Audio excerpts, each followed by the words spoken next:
the way that even his own supporters look at him. Stand by, you two. Let me bring in two more voices. Christine Quinn, Vice Chairwoman of the New York Democratic Party and former Speaker of the New York City Council is here. Matt Schlapp is with us, Chairman of the American Conservative Union and former political director for President George W. Bush. Welcome to both of you. Thank you. Great and Matt Schlapp, I want to hear from you first. I just Sure. want to give you the opportunity. You know, you've been this loyal Trump supporter, and we've heard of the reporting that even some of these Republican senators are really standing by Jeff Sessions and don't quite understand what the president's doing by publicly belittling him. Can you defend the president? Yeah, I mean, I can understand why the president's frustrated. I mean, I'm frustrated. There's a lot of Republicans and conservatives who are frustrated that the first 6 months of the Trump administration has been kind of overshadowed by all this Russia talk. And I think after we saw the 10-page testimony that Jared Kushner gave the other day, that it's pretty clear that there's not a lot to this Russia story at all, and certainly no collusion.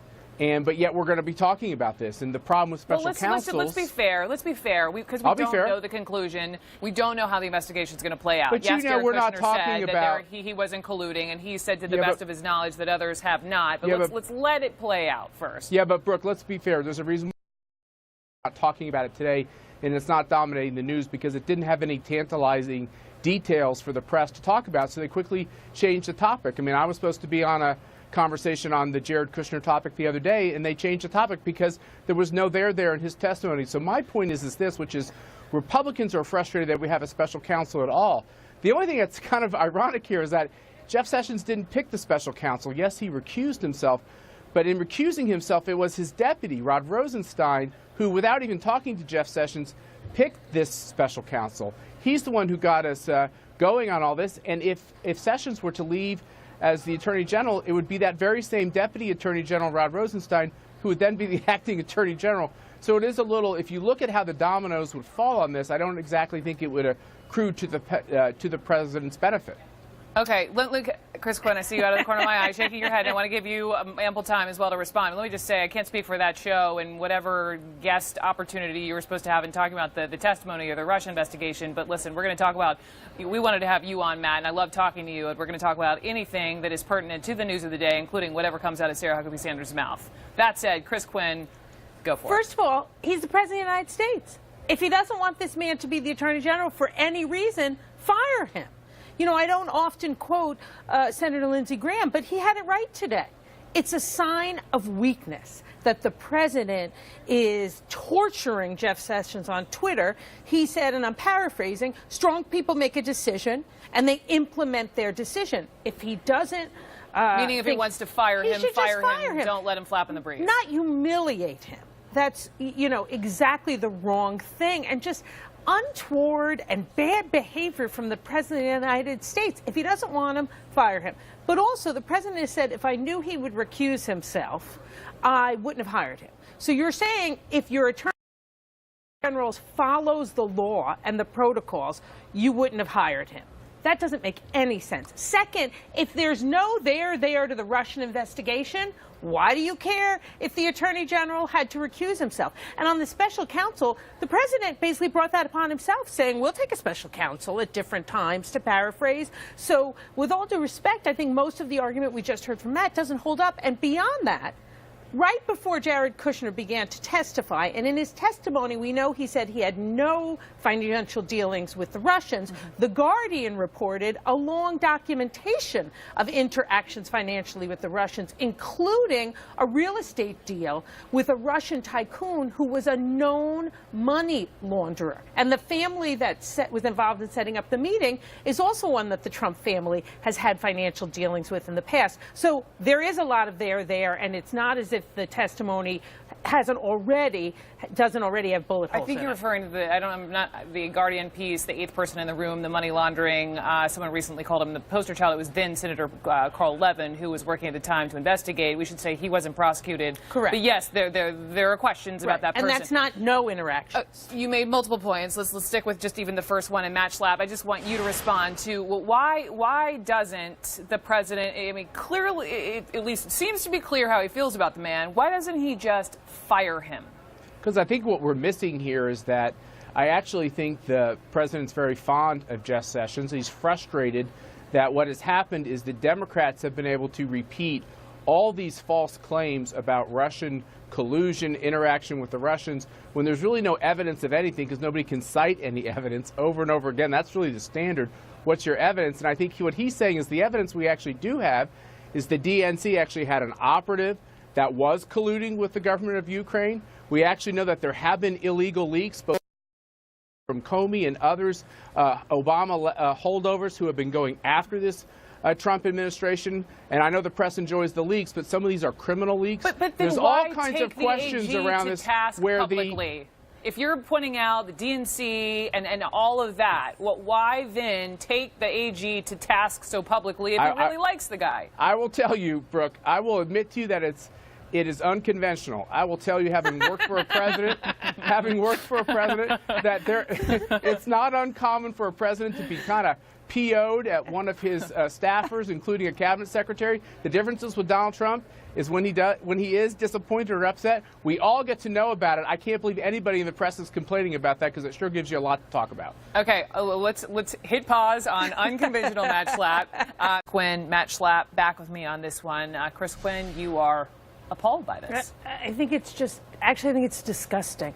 We have 4,000 transgender individuals in the military right now who've caused no burden or distraction from service, who are willing to die for our country. And a man who was not willing to serve in the military, who got released, if you will, through an ability that many and resources people think was totally bogus. Some call him a draft dodger. I would agree. He's going to say these 4,000 Americans are not up to the job. It is outrageous. And how did he check with his generals and his military advisors when the Department of Defense Secretary is on vacation and the Pentagon is saying they were not spoken to? And beyond, this money argument is the ultimate of bogus. Let me jump in. It's the Defense Secretary is Mattis, who right. did recently essentially saying his statement was, I just want to get this precisely right. Last month, delay enactment of the plan wanted to evaluate the impact on readiness. That's what the SecDef had said. But as all reports indicate, this happened this morning, as so many early morning tweets do. No, the Pentagon was blindsided. Totally. So that part is bogus. Also, let's talk about the money for a second, though this has nothing to do with facts. It just has to do with hateful discrimination. The Rand Corporation did a study and estimated that it could cost $2.5 million to $8.5 million if there's medical services relating to transgender people in the military. Every year, out of a close to $63 billion medical budget for the military, we spend about $90 million on erectile dysfunction drugs. $90 million compared to potentially $2.5 to $8.5. This is just about the President of the United States, who said he would leave transgender Americans alone and stand with them during the campaign. He's now angered conservatives because he's picking on Jeff Sessions, so he's throwing them a bone while attacking the transgender community and really pulling the rug out from 4,000 brave Americans. Okay. I heard your side. Matt Schlapp, let me hear your side. How do you see it? Christine's being very rough on Barack Obama. I can't believe she just said that it was disgusting discrimination for 7.5 years of the Obama. I did. 7.5 years of the Obama administration. Check the record, Matt. I did. As I said, his delay in putting marriage equality in place was horrible. No. So don't pretend I'm only an LGBT activist now that Trump. Don't play that game, Matt, because you will lose. Make your argument on what is true to you. Christine, for 7.5 years, President Obama but he's not president had anymore. This. Now he did the right thing at the end, and now your president is undercut. But it took him too long. I appreciate that you're passionate on this issue. It is a very touchy issue. I get it. But for 7.5 years of the Obama administration, this was the very same policy. When General Mattis came into the Pentagon, he asked for an internal review. All the reports I have read online that there was a lot of pushback from the services on this policy change.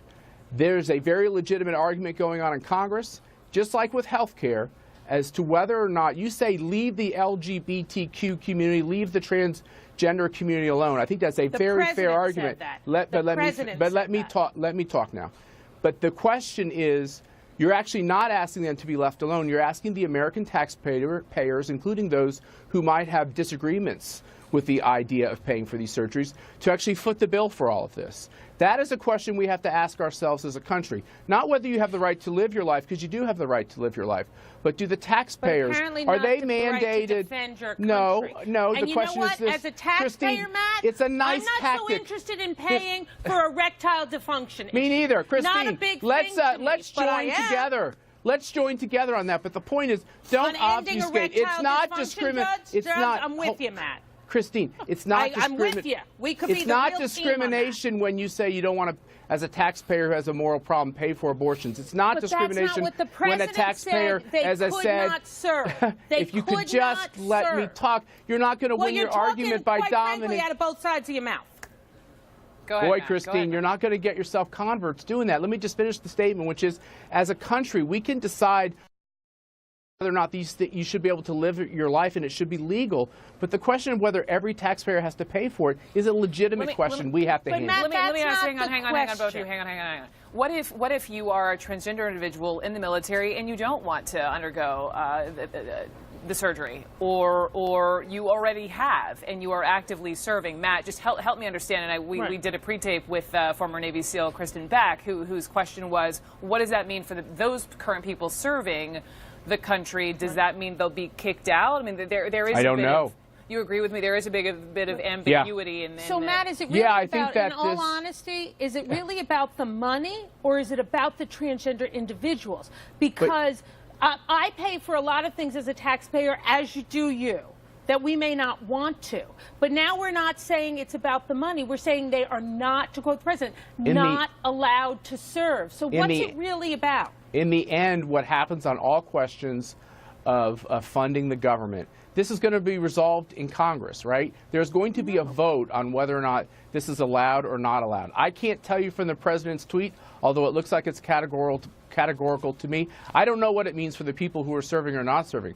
But I don't think it's fair to say that just because people have a question about what taxpayer money should go to pay for or not pay for, that it's discrimination. If you want to live your life as you want to live it, you also should pick up the bills that are associated with it. You know what? When the President of the United States says a group of Americans, 4,000 of them who are serving bravely right now, when he says those 4,000 and other transgender Americans are not allowed to serve in the military, that's discrimination, period, end of conversation. And you would agree that you think for 7.5 years Barack Obama was a bigot and was discriminating? No, I would not say he was a bigot. Good for you. I would not say he was, wait, Matt, I would not say he was a bigot. I would say he was wrong and discriminating against So Donald Trump Americans. isn't a bigot, he's just wrong. I like it. I never called Donald Trump a bigot, but he is discriminating against transgender people. Okay, let's be whatever. Clear. As did Obama. It's not whatever, Matt. It's people's lives. And it sends a message that's hateful. And I would call anyone on that, whether it was Barack Obama, Hillary Clinton, Donald Trump, whomever. I'm consistent in fighting discrimination. You guys aren't. Okay. Can we just agree that you have the... Here we go.